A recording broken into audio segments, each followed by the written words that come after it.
زیادبوونی هەژمونی یەکێتی لە بەغدا پارتی ناچار بە بڕیارێکی ستراتیژی دەکات. کێشەی موچە دەگاتە لووتکە و ستاندەر هۆکاری ئەگەری فەوتانی موچەیە گاشکرا دەکات. شۆکێکی گەورە لە ناوچەی سەوزی بەغدا ڕوویداوە لە بەهەشتی بەرپرسانەوە گۆڕاوە بۆ سێگۆشەی بەرمۆدا. هەڵکشانی هەژمونی یەکێتی لە بەغدا پارتی ناچار بە بڕیارێکی ستراتیژی کردووە. پارتی کە ئێستا بەوردی چاودێری جوڵەکانی یەکێتی دەکات لە بەغدا نایشارێتەوە کە نیگەرانە بەپێی چەند سەرچاوەیەکی تایبەت بۆ ستاندەر.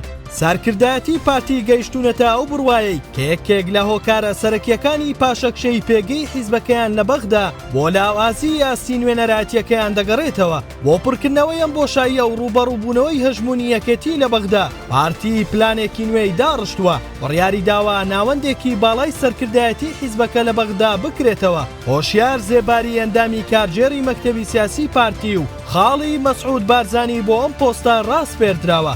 یاریکردنی زێباری لە کاتێکدایە کە ناوبراو لە ڕابردوودا بەهۆی کەیسی گەندەڵیەوە لە حکوومەتی عێراق دوور خرایەوە.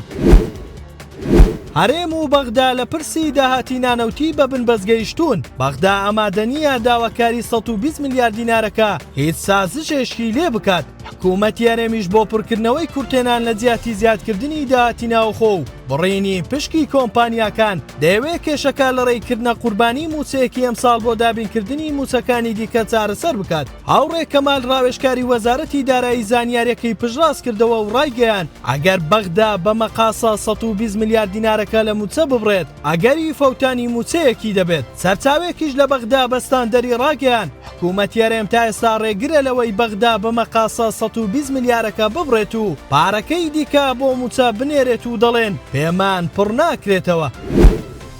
پێشتر بەرپرسیان و سیاسیەکان شەڕیان بوو بۆ ئەوەی لە ناوچەی سەوز جێگەیان بێتەوە، بەڵام ئێستا لێی ڕادەکەن یان ناگەڕێنەوە بۆی. دوای هەڵمەتی کتوپڕی بەرە بەیانی عەلی زەیدی بۆ دەستگیرکردنی گەندەڵکاران ئەو شوێنە بووەتە سێگۆشەی بەرمۆدە و بەرپرسان دەترسن تێیدا قوت بدرێن. زۆرێک لە ڤێلا و کۆشکەکان چۆڵ کراون و دەیان پەرلەمانتار و بەرپرس بەخێزانەوە لا ترسی زیندانی لە دەرەوەی وڵات ماونەتەوە و نایانەوێت بگەڕێنەوە. زۆرینیان لە وڵاتانی ئەوروپا و ئەمریکان، تەنها پاسەوانەکانیان لە کۆشک و فێلاکانیان ماونەتەوە. بەپێی زانیاری میدیای عێراقی نیوەی پەرلەمانتاران دەترسن ناویان لە لیستی 19 پەرلەمانتارەکە هەبێت کە ئامادەکراوە بۆ لادانی پارێزبەندیان و دەستگیرکردنیان. عەلی زەیدی سەرۆک وەزیران دەیەوێت پێش گەشتەکەی بۆ واشنتۆن ناوچەی سەوز لە گەندەڵکاران پاک بکاتەوە و وەک پیاوێکی بەهێز دەربکەوێت.